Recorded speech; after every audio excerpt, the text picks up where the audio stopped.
कोअर्डिनेटमा कुनै विन्डोको रिप्रेजेन्टेसन 4 वटा डिफ्रेन्ट कोअर्डिनेटले गर्न सकिन्छ भनेको थियो हामीले। एउटा x को मिनिमम भ्यालु अनि x को म्याक्सिमम भ्यालु, y को मिनिमम भ्यालु र y को म्याक्सिमम भ्यालु। यदि त्यो पिक्सेल अथवा त्यो पोइन्ट इनसाइड द विन्डोज पर्छ कि विन्डो भन्दा बाहिर पर्छ अथवा आउटसाइड द विन्डो पर्छ भनेर चेक गर्नु पर्यो भने हामीले दुईटा डिफ्रेन्ट कन्डिसनको कुरा गरेका थियौँ। एउटा x को भ्यालु मिनिमम भन्दा ग्रेटर हुनु पर्यो र म्याक्सिमम भन्दा चाहिँ लेस हुनु पर्यो, अनि y को भ्यालु पनि मिनिमम भन्दा ग्रेटर हुनु पर्यो र म्याक्सिमम भन्दा लेस हुनु पर्यो। यदि त्यो दुईटा आइडेन्टिटी अथवा दुईटा इनइक्वालिटिजलाई सेटिस्फाई गर्छ भने त्यो पोइन्ट चाहिँ इनसाइड द विन्डोज पर्छ भनेर भन्न सकिन्छ।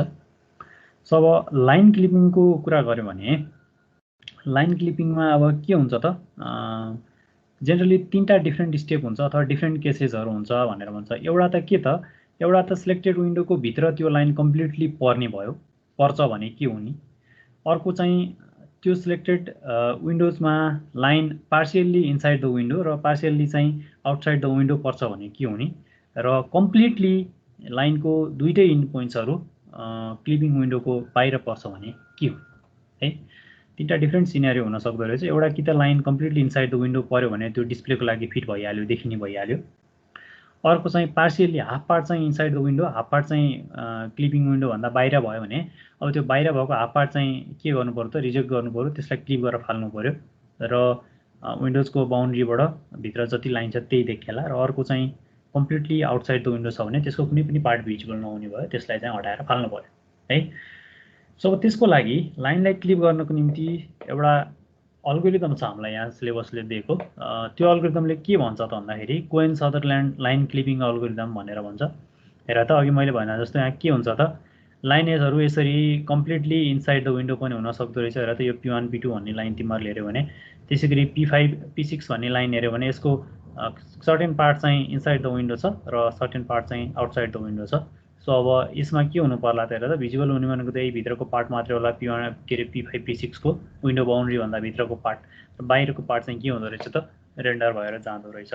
र अर्को चाहिँ यो P9 P10 P4 P5 जस्ता लाइनहरू छन् नि, यो कम्प्लिटली जुन चाहिँ के छ त आउटसाइड द विन्डो छ, यो कम्प्लिटली रिजेक्ट हुने भयो है। सो यस्तो केसमा चाहिँ अब के गर्ने त, ठिक छ ल। कोहेन-सदरल्यान्डले एउटा लाइन क्लिप गर्ने अल्गोरिदम दिएको छ। त्यो अल्गोरिदमले के भन्छ त भन्दाखेरि तिमीले सबैभन्दा पहिला त्यो विन्डोजको डिफ्रेन्ट रिजनहरू अथवा डिफ्रेन्ट विन्डो स्पेसलाई, ओल्ड स्पेसलाई चाहिँ तिमीले डिफ्रेन्ट रिजनहरूमा डिभाइड गर र डिभाइड गरिसकेपछि त्यसको आइडेन्टिफिकेसन कुनै एउटा 4 युनिक बिट भएको कोड क्रिएट गर जसलाई रिजन कोड भनिन्छ भनेर भन्छ है।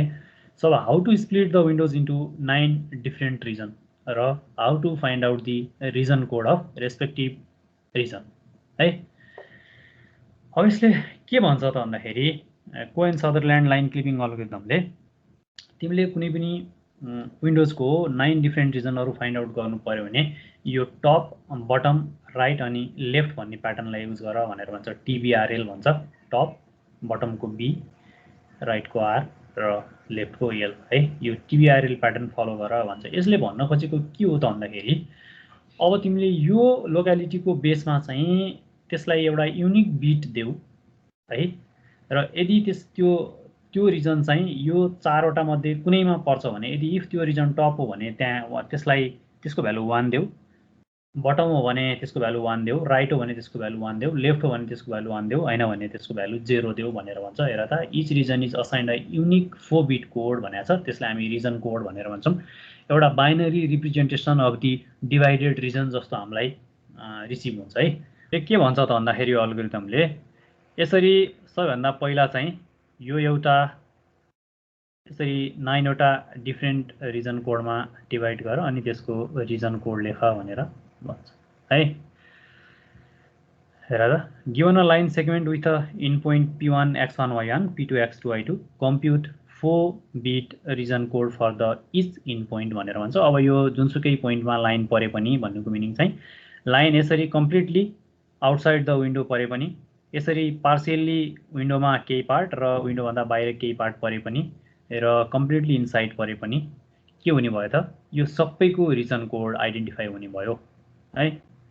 त्यसपछि अब यसले के भन्छ त भन्दाखेरि टु क्लिप द लाइन अब के गर भन्छ त हेर त केस 1 मा if both end point code is 0 0 यदि हेर त यो फिगर हेर्यो भने यदि त्यो लाइनको दुईवटै इन्ड पोइन्टको रिजन कोड 0 0 छ भने त्यो अफकोर्स इनसाइड द विन्डो पर्छ र यो डिस्प्लेमा गरिदेऊ भनेर भन्छ हैन यो डिस्प्ले हुन्छ भनेर भन्छ यो विन्डोज भित्र अथवा के भन्छ हेर त यसको लजिकल अर अथवा बिटवाइज अर क्याल्कुलेट गरेर त्यसको भ्यालु 0 0 0 आउँछ भने त्यो डिस्प्लेको लागि फिट छ भनेर भन्छ यदि त्यस्तो भएन भने त्यो दुईटा इन्ड पोइन्टको लजिकल एन्ड क्याल्कुलेट गर भनेर भन्छ बिटवाइज एन्ड हैन यो लजिकल एन्ड क्याल्कुलेट गर्न तिमीहरुलाई आइ नै हाल्छ आउँदैन भने पनि केही छैन यो सिम्पल छ हैन सिम्पली बुझ्दाखेरि के बुझ्नु पर्यो त लजिकल एन्ड र अर्को केसमा चाहिँ अरिङ भनेको चाहिँ बाइनरी एडिसन जस्तै भयो एन्ड एन्डिङ भनेको मल्टिप्लिकेसन जस्तो हो भनेर बुझ्नु पर्यो हैन सो अब अरिङ गर्दाखेरि त्यसको इन पोइन्ट 0 0 आएन भने अब के गर्नु पर्यो त तिमीले बिटवाइज एन्ड अपरेसन परफर्म गर भनेर भन्छ त्यसको बिटवाइज एन्डको रिजल्ट चाहिँ 0 0 0 0 भएन भने त्यो लाइन कम्प्लिटली यो भन्दा बाहिर छ भनेर भन्छ विन्डोज भन्दा बाहिर छ भनेर भयो त्यो डिस्प्ले हुने चान्स नै भएन यदि यस्तो भएन भने चाहिँ के गर्ने भन्छ त त्यस्तो केसमा चाहिँ अब 0 0 नभएको केसमा के हुने भयो हेर त केस 3 ले के भन्छ त भन्दाखेरि if line can not be identify is a completely inside or outside we have to do the some more calculation भनेर भन्छ अब अघि के थियो हेर त दुईटै इन पोइन्ट 0 0 हुँदाखेरि line completely inside the window परिरहेको थियो र यसको anding operation not equals to 0 0 हुँदाखेरि line completely outside the window परिरहेछ भनिरहेछ अब एउटा पार्शियलिटीको केस बाँकी रह्यो कस्तो त भन्दाखेरि कि भने त्यो लाइन सर्टेन पार्ट चाहिँ के भएको हुनु पर्यो त इनसाइड द विन्डो हुनु पर्यो र सर्टेन पार्ट चाहिँ आउटसाइड द विन्डो हुनु पर्यो यस्तो देखाइरहेछ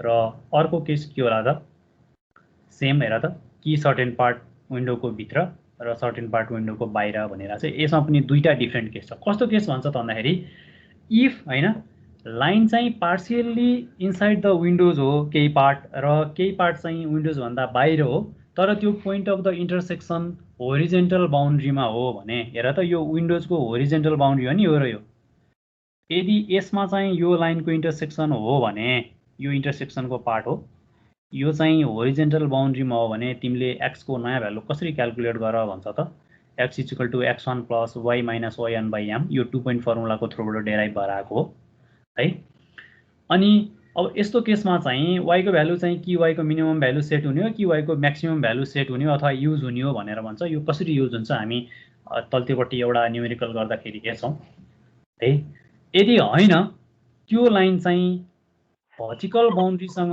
इन्टरसेक्ट भइराछ भने y को भ्यालु चाहिँ y1 + m * x - x1 गरेर क्याल्कुलेट गर र at that time either x को मिनिमम भ्यालु अर x को म्याक्सिमम भ्यालु युज गर भनेर भन्छ ठीक छ र यसरी चाहिँ त्यो विन्डोज भित्र आउने complete line segment find out गर्न सकिन्छ भनेर भन्छ कोहेन-सदरल्यान्ड लाइन क्लिपिङ अल्गोरिदम है सो यसलाई अझै एउटा एक्जाम्पलबाट हेरौँ हेर त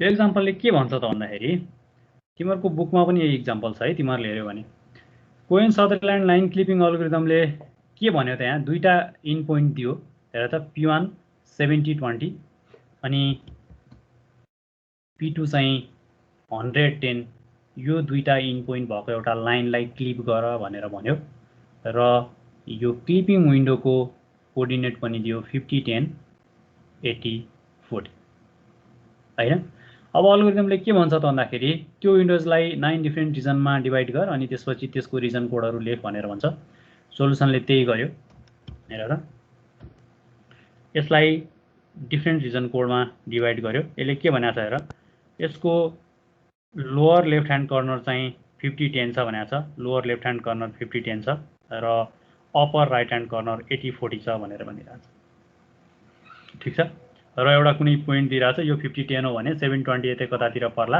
र 110 यतै कतातिर पर्ला भनेर हामीले मानिराछौं सो अब यसले के भन्छ त 4 बिटको बाइनरी कोड असाइन गरिसकेपछि अब यसको लजिकल अर अपरेसन गर्यो यसले बिटवाइज अर क्याल्कुलेट गर्यो bitwise or calculate is not equal to 0 0 so यसले के गर्यो हेर त यदि 0 0 0 0 आएको भए चाहिँ यो लाइन कम्प्लिटली भिजुअल छ भनेर भन्न सकिन्थ्यो यो नट इक्वल टु 0 0 आइसकेपछि अब के भयो त हेर त बिटवाइज एन क्याल्कुलेट गर्यो। बिटवाइज एन क्याल्कुलेट गरिसकेपछि हेर त यो 0 0 0 1 0 0 0 0 0 0 0 0 हैन। अब यसमा के भयो त बिटवाइज एन्डमा यसले के भन्यो हेर त यदि p1 एन्ड p2 को भ्यालु 0 0 0 0 भएपछि लाइन इज पार्शियली भिजिबल भन्यो। अब यो कुरा क्याल्कुलेट गर्नु पर्यो पार्शियली भिजिबल भनिसकेपछि। सो दुईटा p1 र p2 हामीलाई दिएकै छ। p1 र p2 को भ्यालु 70 20 110 दिएकै छ।